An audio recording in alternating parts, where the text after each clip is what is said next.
Are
you ready to get your shit together? Isn't that what we are all truly trying to do? In this fun, life hack-full show, we will learn together how to navigate this roller coaster called life. We, as glorious messy humans, can sit in the proverbial third car, grumpy and bored, or in the front of the roller coaster having the time of our lives. What do you choose? In this show, you can expect meaningful content and practical takeaway tools to make life easier and exceptionally more joyful. There will be epic guests who already love their lives, allowing them to share their get your shit together tips and words of wisdom. Life is too long and too short to not love your life. Welcome to Get Your Shit Together Live with Amy Joy.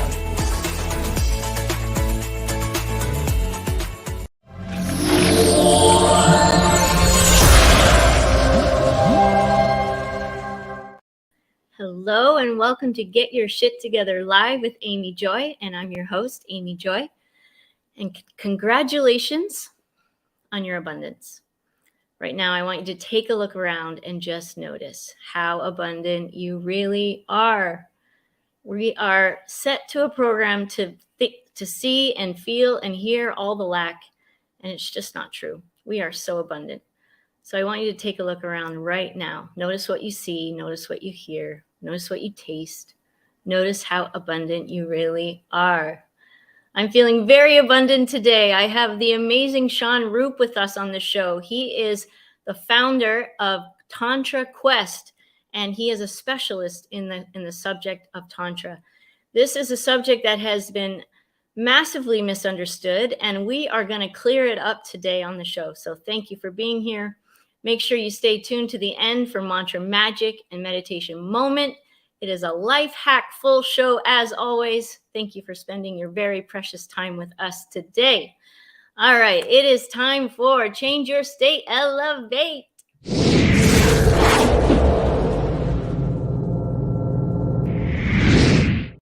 All right, this is the part of the show where we raise our frequency, we change our state, and we go from wherever we are to just a little more happy. So we're gonna review the Diamond of Freedom. This is what I personally use all day long, and it's honestly why I love my life so much, because these negative thoughts don't have very far to go, and I annihilate them. All right, so here's what we're gonna do. When we realize whatever we're feeling, we're gonna just notice. We're gonna notice whether we're crappy or happy. There's two states, right? We're either feeling crappy or happy, and when you realize it, you give yourself a high five. Congratulate yourself on becoming awake, becoming aware. All right, and now we're gonna move, and we're gonna move first by smiling, because smiling is the fastest way to become present, right? And we're gonna breathe, so breathe into the bottom of your belly, all the way in, all the way in, all the way in, hold at the top, and then exhale, and let the whole day go. Just let it go, let it go, let it go, let it go. And breathe in again. And hold at the top. Let every cell get the oxygen, and exhale. And if you stick your tongue out, sometimes that helps a little extra. All right. And then we're going to move our body. All right. So there's lots of ways. I often will run in place. So we can do that. I'm going to sit and do it, but you sit and run or stand in place and just move, and breathe. Don't forget to breathe. Don't hold your breath. Just move. Move. Go for a walk, connect to nature, move your body, get out of whatever you're doing and change it up. That will help you feel differently. And then we're going to ask ourselves, what are we thankful for? This is the hack, guys. This is the hack. This is the fastest way out. Gratitude is the rocket ship to joy. All right. So what are you grateful for right now? I am grateful to be able to breathe. I am grateful that my heart beats 100,000 times a day and I don't have to ask it to. I'm thankful for that. That would get really annoying, right? What else are you grateful for? And then we're going to change the story, right? Change your story, change your life. So what are you telling yourself? Is it true? Often we're telling ourselves life is hard, right? I'm not enough. I'm too ugly. I'm too fat. I'm too whatever, right? No, it's not true. What's true? What's true is life is magical. What's true is life is amazing. What's true is if I don't know what to do, I'm going to figure it out, or I'm going to ask someone who does. That's what's true. Tell yourself the truth, and then connect to source. Connect to whatever you believe is a higher being, right? The other, the universe, God, and just ask for help because we're not alone. And that's the diamond of freedom. And when you do those things, you can go from depression to ecstasy. I'm telling you, you just have to practice. So hopefully that was helpful. The diamond of freedom. Go to Amy Joy Coaching. And if you share your email with me, I will give you a free download of the chapter called Training Your Elephant, which is all about the diamond of freedom and how you can choose to be happy as well. All right. It is now time for Get Your Shit Together.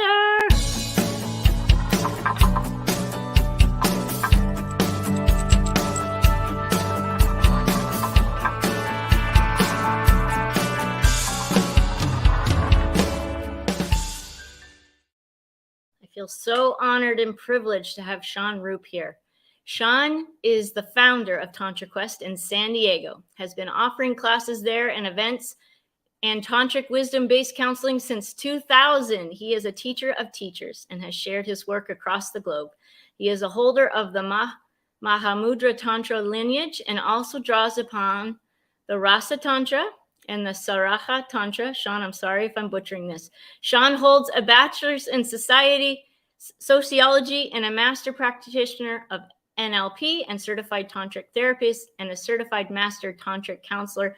I had the privilege of sitting down with him and getting to pick his brain and his heart and see who he is. And we are so blessed to have him. Put your hands together, hearts in the chat for the amazing Shawn Roop. Welcome to the show, Shawn. Thank you, Joy. So wonderful to be here. So great to have you. So I learned a new word from you, demassify Tantra. I had to look it up, man. I didn't know what it meant.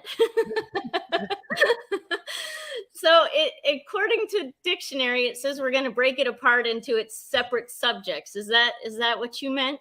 Yeah. All right, perfect. Yeah. So I'm going to read a little quote from your website here. It says, Tantra is an ancient system from India that uniquely awakens the soul. It's a merging of spirit and body. In this marriage, a remembering comes. It's a way to return to your natural state of being, get clear, open your heart, and love from a place of freedom. Woo, we're all about freedom here. That results in a well-lived life. Shake off the fog, find your pace, and let your passion for living guide you on this fantastic journey. There are 5 essential elements in the foundation of Tantra: breath, sound, energy, meditative art, and embodiment. Beautiful. Super simple, right? Right. Super simple. Yeah. Well, I know you're very good at making it understandable, which is why you're here. Cool. So tell us more. And I say me because I'm really curious about this myself. So this is a little selfish having you here on the show. Yeah, I love that.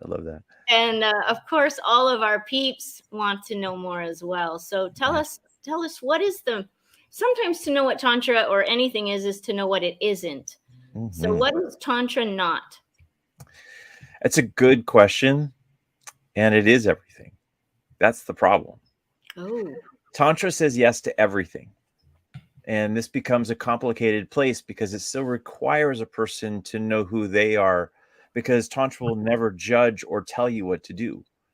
So I've taught to Christians. I've taught to people who are of the Jewish faith. I've gone all over and broken through many of the typical walls. And the reason why is because Tantra actually works within all of those. It doesn't mean all of those work within, we'll accept Tantra, but Tantra accepts all of those quite easily, because it's at its inherent root.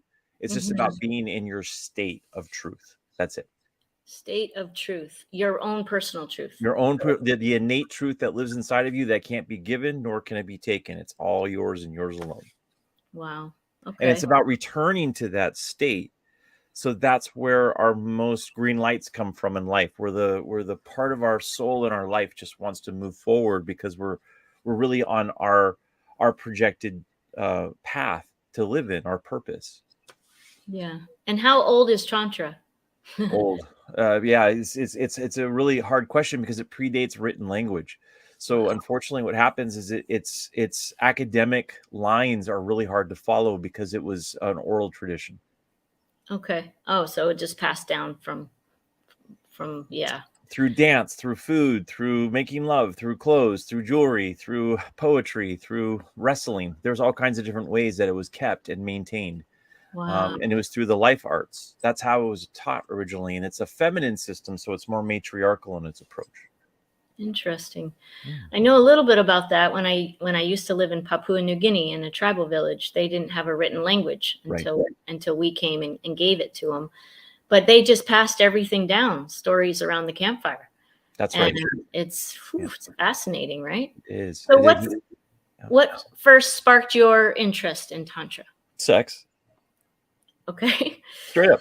Yep. Yeah, I was doing that. So I'll be honest. So it was. So. All right. So how so? Yeah, I was in a dentist office and I was reading. I believe it was GQ. And there was an article about Sting, the musical artist Sting, and his wife Trudy, and this was in '99. And the article basically talked about Sting going and doing this incredible performance and not needing to do a curtain call. Like, he just performed for 3.5 hours straight, and he came off stage pretty fresh. And the reporter was just blown away. Like, how did you just do that? Wow. And he said, yeah, I have a yogic practice. I'm like, well, if yoga can do that, I mean, come on. I was like, well, it's a little bit more than yoga. And then apparently it was supposed to be off the record. And he said, my wife and I, we practice Tantra. And he goes, well, what's that? And he says, well, it's a way to really harness your life force in a way that allows you to really get into more of this nuclear energy that's available to all of human beings. And one of the ways it does that is through sensuality and relationship connection. Other ways, like breathing, like chanting, mudras, which is making gestures with your hands or your body. Yeah. And the guy goes, hold on, you said sex? And he says, yeah, you get to elongate your sex. Like, we can have sex for like 8 hours. Well, that became the story, but it was a misunderstanding that wasn't supposed to be on the record. Wow. So it affected me because I was like, I want 8 hours of sex. Where do you get that? Wow. Okay. And there is so much more to Tantra than sex. And there is. And I didn't know that. I had no concept of what was going on there. But there was something there which was about merging spirituality and intimacy that was interesting to me. It somehow made sense, but I just didn't know what it meant. And so as I started to look for a teacher or somewhere where I could learn this, it just kind of looked, it looked just like sexuality. So I thought, well, okay, well, this is what they're talking about. So I guess this is the route I take. But then when I finally found my first teacher, that wasn't the experience that I had. It was, I went there to learn how to give better to a woman sexually, but what I walked away with was how to have a better relationship with myself, and that was a trip. Wow. Amazing. Mm-hmm. So what has been the biggest transformation in yourself? Like how has it helped you? So, thousands of ways. And by the way, that just keeps transforming like yesterday. There's still more coming. It just doesn't ever end, it seems. But the easier part to answer there is, what was the first experience that really like knocked me a loop into somewhere new, like another direction? Mm-hmm. And that was, I had already been practicing esoteric, so I had a little bit of woo already on me. So Yeah. the new age stuff wasn't all that far away. So that was easy. But that teacher, she asked me a few questions, which really threw me, and caused a new direction. And the first one was, how are you at having a relationship with yourself? And I looked at her like, what? I really don't know what you're talking about. And then the next one was, when you give, you are in control, and when you receive, you're in surrender. Those two statements right there really changed the trajectory of my life, because I'm a people pleaser, and totally found my happiness in other people's happiness and found my sadness in other people's sadness. And it was very codependent. And this was the first place where I really had to come to some reality around, who am I with myself? And what would it mean to be in relationship with me, rather than constantly validating myself through relations with others? Wow, you've stopped me in my tracks with giving is about control and receiving is about surrender. Did I say that correctly? You sure did. Whoo, I got goosebumps. Like, I mean, I know that, and I know. I know. shoot.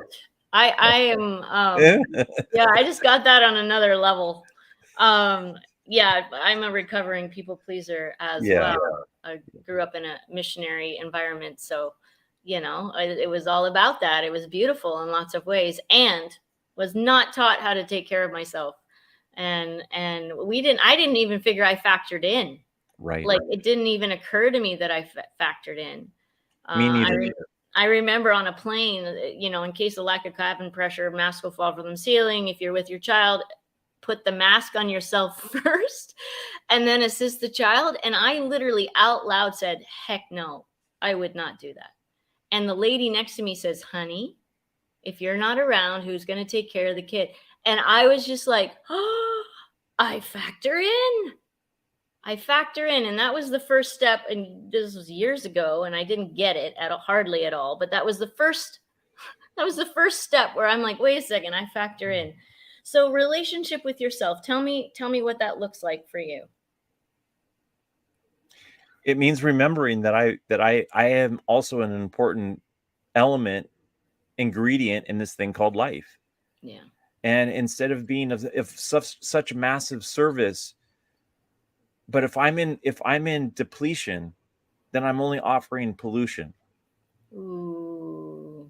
So it's really important that there's a place where I'm really thriving and finding ways to enjoy this thing called life, so then I can really share that from a place of abundance, rather than depletion or expectation, or even worse, need. Yeah. So it did. And those two teachings, between receiving and control, like the surrendered part and that actual me need to control my life, such a controlling pants I was, that I didn't really trust things. I didn't trust myself, that's for sure, but I also didn't trust others. And I felt that it was hard for me to be truthful in that state either. So it had a cascading effect. And it started early, from alcoholism in the family, to a place of where I was taking care of adults and being more adult often than my mom. And then not really letting go of that and taking the correct position. So I had to have a reframe. That's it. I just had to have a reframe. So dating myself became an activity. So I actually took myself into a place of how would I court myself? If I was to court a lover, how could I do that for myself? How could I give myself the same experience that I'm giving others? I made a lot of adjustments, by the way, because what I found was I was dumping on people pretty heavy. Yeah, well, that's what we do. We don't realize our energy is like literally puking all over everyone all the time. And Right. And we some think people are we're really not down with it. responsible. Yes. Like, we are responsible. This is what this show is for. Is Right. number one, like you're saying, to wake us up to how amazing life really is, how much joy is possible, Right. and take responsibility for the Right. shit that we have in That's us, absolutely right. That's and right. not And puke it on everyone. so taking myself away from that behavior gave me the permission to start really making some adjustments and finding experiences that really worked far better for myself. And when I started sharing that with others, I was seeing that they really enjoyed that too, which means all my friendships and my loverships and even things at work just shifted so quickly because I Yeah. was able to have a different experience instead of being so passive with the experience of life and relating. Wow. So how can our peeps here watching, how can we incorporate this into our lives? What are a couple things that we could take home right now? Obviously, I know it's a Pandora's box. It's huge. It's a Yeah, huge I actually wrote a book on this. It's 28 days to self-love. It's called Oh, Pathways of Love. And so basically the interesting part to it is the book is just based on these 28 experiences, a moon cycle of having an experience of dating or finding love with yourself. is that correct? That's Pathways to correct. Yeah, Pathways to Love. love? Okay. And so one of the most profound techniques in there or suggestions that people have come back to tell me is to define what love means to you, because what I've come to realize for a lot of people is love is a code word. It's a code word? It's a code word. So if Okay. I say, Amy Joy, I love you, and you get to feel that, Mm-hmm. and you get to put your own definitions on what that means. It may or may not be what I mean, Right. but we'll leave it at that for a lot of people will just leave it right there. Yeah. Sometimes people get uncomfortable because it was maybe too soon or it's too intense, or maybe that's not the experience they wanted to have with that person. Other times people really enjoy it, savor it, eat it up, feels really good. But ultimately, the receiver is putting their own definition on what that statement means. And so when I realized that I freely use the word love with people, but it was so confusing to watch how many people responded to it in the various ways they did, because I realized what I was saying wasn't really what was being heard. It was how they already have a predefined experience or definition of love is what it was being received as, even though that is sometimes very, very far away from what I meant. Right. So to Yes. break it down and to actually and love, how could you really define love? It's like baloney. We all have an actual understanding of what love means to us, and to actually put it into context and to decode the word love Mm-hmm. really helps people be far more articulate and giving of that word, because they can qualify it with more of what they mean. So if I were to say, if I go to the second example, Amy Joy, I love you. And the reason why I love you is because I know that we get to choose how we walk life together. And I dig that you're walking your path. And I dig that you're so supportive of me walking my path. And I just want to hold your hand when we can and walk this thing. It's cool. It is cool. Yeah, I get it. See? Very, very nice. So it nourishes a deeper experience. And so instead of me just saying I love someone or I love, I can say I love and then give them the context for where that love is coming from, and all of a sudden it lands in the heart so much deeper and so much more available, and it bypasses the filters that it normally hits. So taking some time and really breaking down what love is to a person, it goes a long, long, long, long way. So I love you, and the reason I love you is I love that. Yeah, I've heard that as well with giving a compliment. Right. Right? That's you're so brave. And the reason I feel that way is because I see it every day when you do this, and then you can see people just fill up. Right. Just fill up with the love. Beautiful. I love that nugget. I hope you're writing this down, guys. Humans out there, write that down. That's a nugget right there. Awesome. Amazing. I love you. And the reason I love you is, if we only did that once a day, twice a day, I mean, if we just changed that one thing, woo, big difference. Or look in the mirror and do it. Oh, yeah. Nothing like hearing love in your own voice. Yeah. I still find it a tad tricky. It is. Oof. And sometimes the reason why it's so tricky is that receiving part. It goes back to that. Like, you really have to surrender to give yourself that kind of experience. Yeah. There has to be a let go of all of the stories and all of the ideas and the value that we carry for ourselves just to receive that moment of me loving myself. Well, I'm going to get vulnerable here because I had a kidney infection. You met me at the beginning of that infection and gave us some great advice on how I could get to Mexico and get some antibiotics. So funny. I left Mexico to the States and now I'm in trouble and I go back to Mexico to get the antibiotics. Anyways, I don't like to take meds.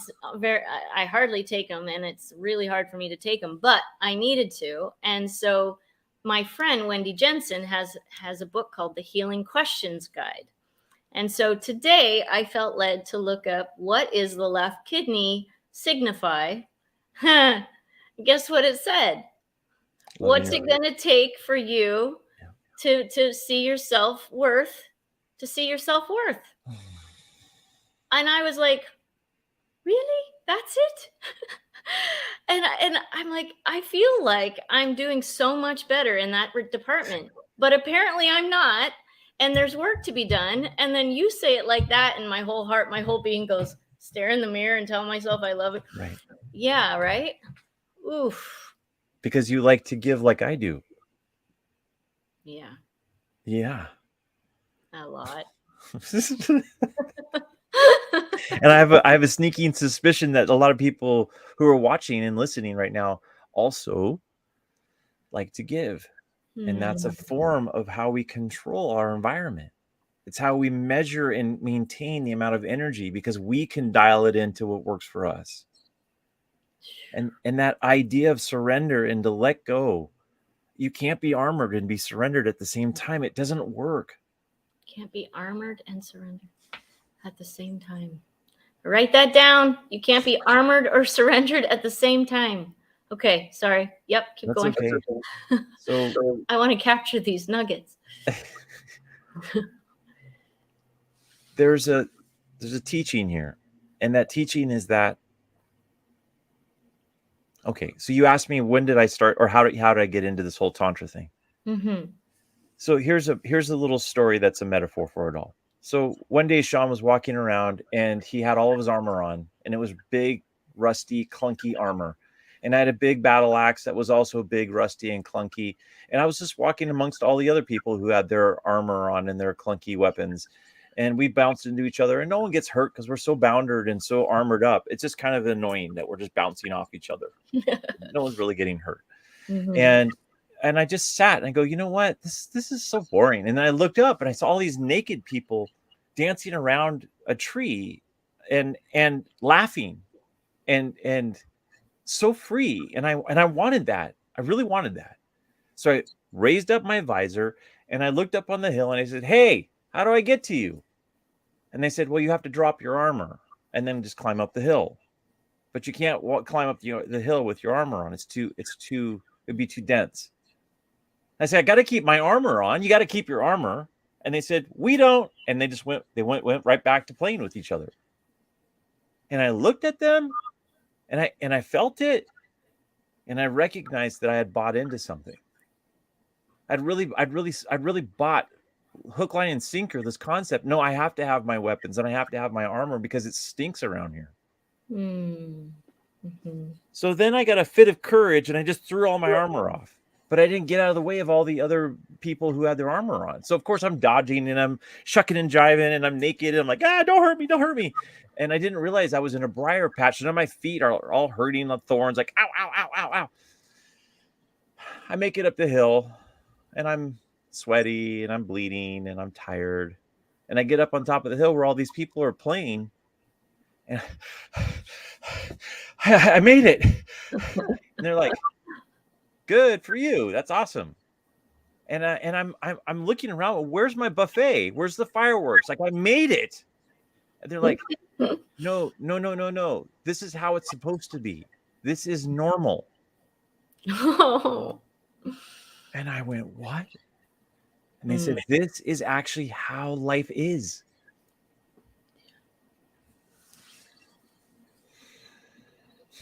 So, yes, I'm weird, and I continue to be weird because weird and wonderful. Weird and wonderful. That's what we say around here. Weird and wonderful. Right. And I wouldn't have it any other way because it's a gauge now. Yeah. It's an understanding that I don't need to just follow the roads that have already been built to get someplace that I think I should be, but instead to really embrace the adventurer inside of me. And I have to surrender to be on the adventure. Can't always control the adventure because that's not where it goes. Think about Indiana Jones. He's sitting there in Raiders of the Lost Ark, and he's right there. He's right close to this treasure he's been seeking called the Ark of the Covenant. But he opens up the temple and it's full of snakes. And we've already found out snakes are his worst thing. Worst thing. He doesn't get back on a plane, go back to Chicago where he lives. He can't do that. There was no way he could wake up the next day. He has to face the adventure in front of him, which is I'm going to have to deal with the snakes because the Ark of the Covenant is too important and I'm right here. I have to see this through. Mm-hmm. It's the same thing. And I find this with love and I find this with spirituality and I find this with deep relating. This is it. This is the stuff. Deep relating. I love that. So that's my little story. Amazing. You're the best storyteller. I could just listen to you all day, Shawn. It's like, I just like all in. What's next? What's he going to say next? Amazing. Okay. So, so many questions. What do we need to know? What do we need to know about this subject? What do we need to let go about this subject? The Tantra and its wisdom is beyond any kind of simple academic approach to learn it. It's something one chooses to have a relationship with. It's not something to learn or to practice or to do. It's something to relate with, because you can't really learn Tantra. You can only remember it. It's already deep inside of you somewhere. And what it comes back to you. It awakens parts of you that remembers the deeper places of being a human being, to being accessing your soul, to how to connect with other human beings and to things, how to communicate, to trust, to use your intuition. Like, these are super important to the human experience, and how often are we just numb to them? And that's where Tantra comes in. And I understand in the 80s, really in the 70s, but mostly in the 80s, that Tantra became and was relegated as kind of a new age kink. It was a place of sexuality and relationship that had the word sacred in front of it. Sacred relationships, sacred sexuality. And that's such a limited perspective of what this wisdom's offering. And yes, it includes that, because it says that sex is rocket fuel. But we have to redefine what we have been given around what sex is to really understand what Tantra is talking about when it comes to sexuality. It's just a redefinition completely around what sex is. Can you define what sex is? For me. Of course. Yeah, of course. It's the most articulate and perfect communication method. It's a place to meditate so deeply that you see the eyes of source and recognize you're looking at yourself. It's an esoteric experience where the mysteries have answers that are given to you that you didn't even know you had questions for. It's way beyond pleasure, and it's in love. They're just residuals to this. It's such a deep access point. Mm-hmm. And when a person is willing to include those things, it only increases the amount of love, or the only increase the amount of pleasure that they experience. And then all of a sudden, our genital pleasure isn't the thing that is the draw or the nature to it. Instead, it's like entering into the temple that really makes the human experience that much more attainable. Yeah. It's huge. It's big. It's gargantuan. It's words don't really work, right? Exactly. It's a feeling, it's a knowing, it's an understanding. Yeah, it's all those things. Yeah. Right. But then I think that's where a lot of the longing and the pain in so many people's lives are around sexuality, is because they haven't been met in that way. They haven't been given the opportunity to play and explore in that area. So instead, they're waiting for it. They're longing for it. Yeah. And then when it doesn't come, because there's fantasies, because people aren't connecting, because there's power exchange going on, because there's abuses that have happened, because people don't like their bodies, because of the expense of not only what it means to be in that deep of a relationship with someone, but also the possibility of children might come about. I mean, all these things come into people, and all those things are lovely too, but sometimes they cause a log jam for people. Mm-hmm. Yeah.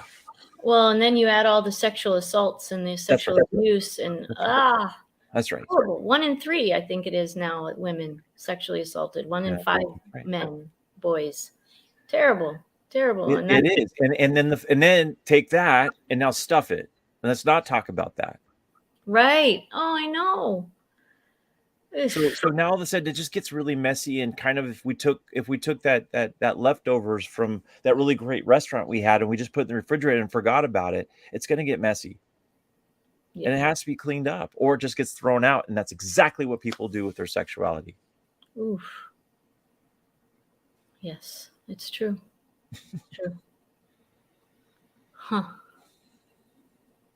I've found that the 3 most prominent programs that currently run, at least in our Western culture, I can't speak for the world, but is that love is control, love is physical sex, and love is jealous. That's the current program, and it's shit. It's not true. And yet that's what most people think it is. It's yeah, we got to do something about it. And I know that's what you're passionate about. I know that's why you're doing what you're doing, is to let people know about remind people to come home. Yeah, exactly. Right. So and honestly, I think the sisters on the planet have they're further along in this understanding than the brothers. Mm-hmm. And the reason why I say that is because women really see the large picture. They see the whole they see the whole field. Whereas a lot of the brothers, they're really what's in front of them right now. What's in front of me right here and right now. Single focus. Yes.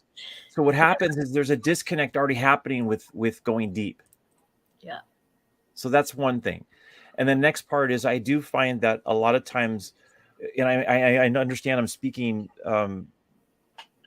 heteronormative, but what I'm saying is that energetically, women's energy moves differently than masculine energy or the male energy. So women's energy comes from the 7th chakra and goes down to the 1st chakra, whereas men's moves from the 1st to the 7th, goes up to the top, to the crown and the chakra system. Okay. So what happens is that there's a different approach to this whole thing. There's so much more that has to occur. And understanding both is polarity. We need polarity.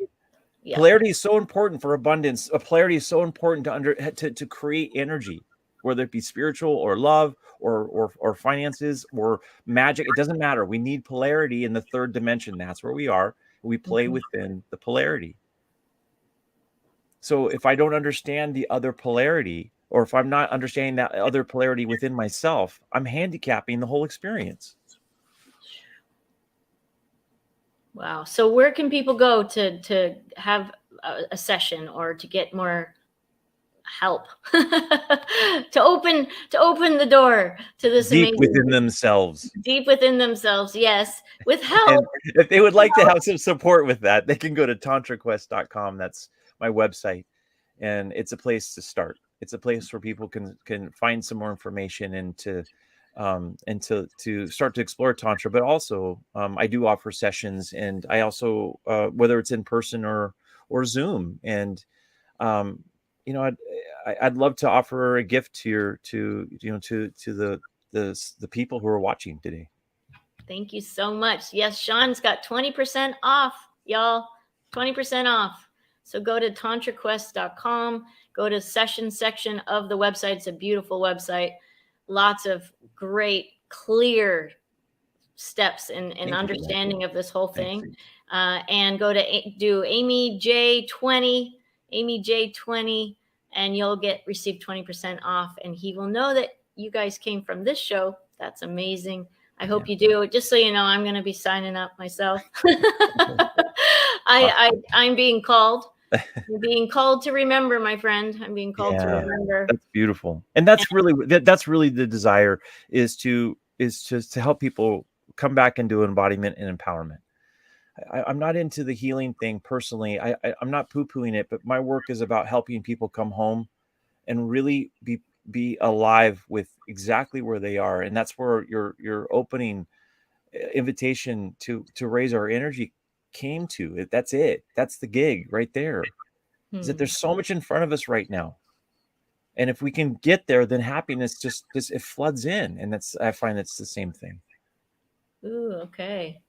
Well, I can relate to that because this is that we have a choice.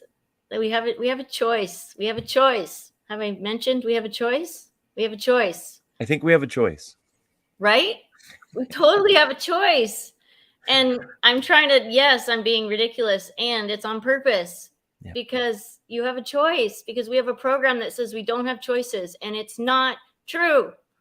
It's not true. We have a choice to be happy. We have a choice to remember. We have a choice. We have a choice.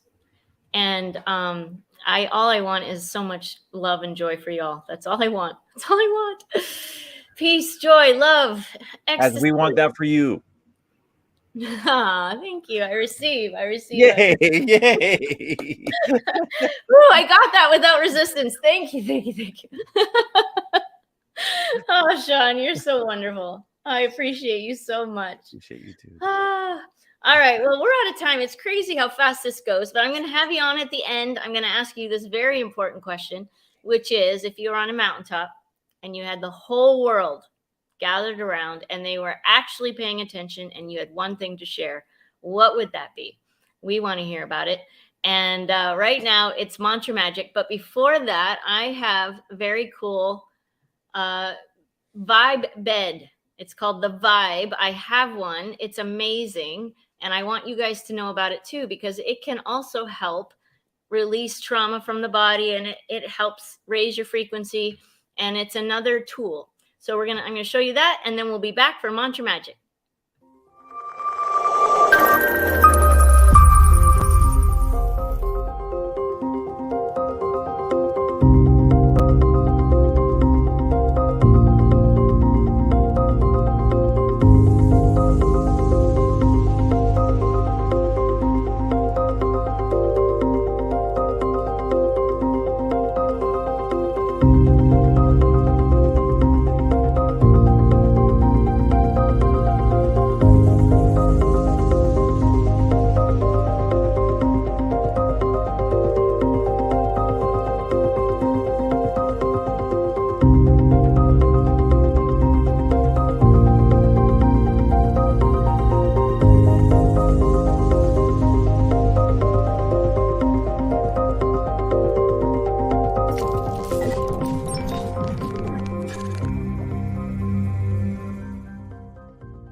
Mantra magic. This is the part of the show where we put a new program in. we replace the one that's saying life's hard and I'm blah blah blah, all the things that make us feel shitty.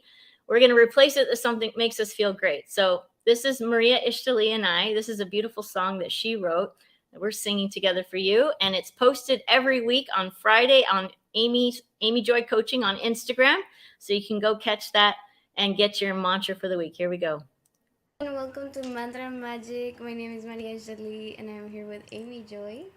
And today we're going to share a song that I wrote like 2 years ago that is about remaining open to the magic of the unknown. And we hope that you like it.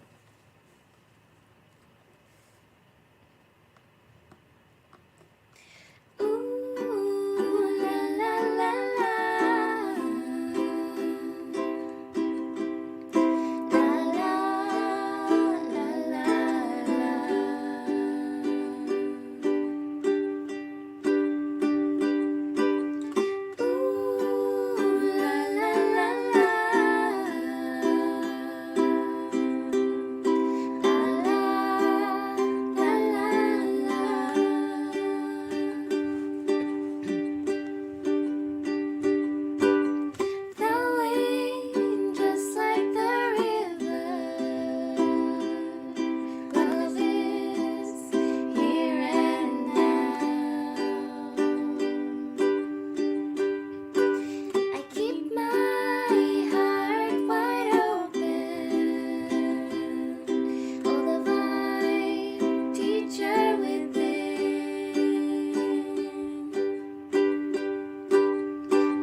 Make today glorious. All right. I can feel the magic within, the divine magic within. Yeah? Beautiful. All right. It is that time for meditation moment.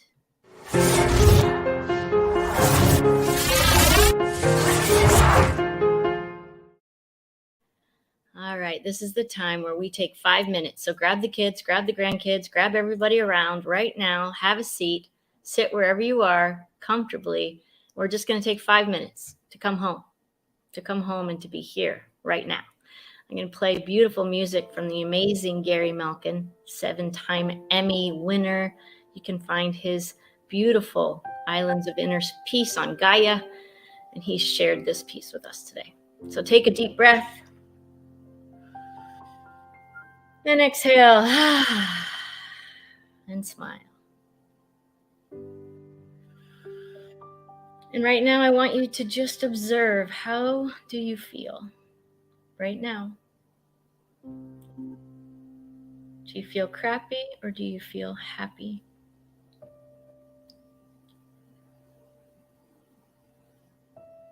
And don't make it right or wrong or good or bad. Just notice. Just observe. And breathe.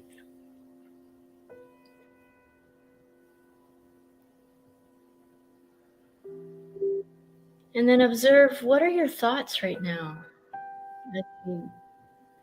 Thoughts of the past or more thoughts of the future? Or are they thoughts of right here, right now? Again, don't make it right or wrong or good or bad. Just notice. And breathe.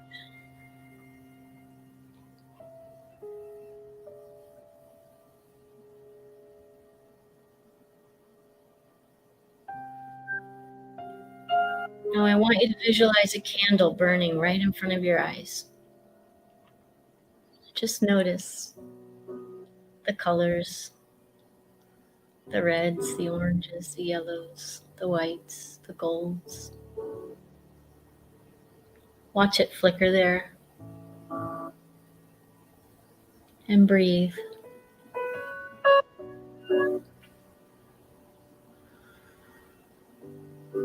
And then slowly move that flame into the center of your head. And watch it flicker there.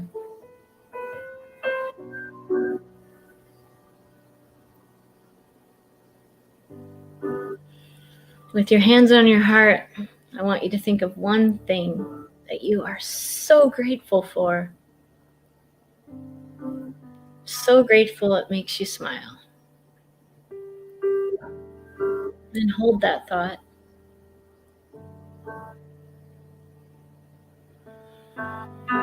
While you're in this expanded space, I'm going to send you an energetic activation. This is sent with so much love. And the reason I love you is you are the divine. The divine is in you. You exist. Therefore, that is enough.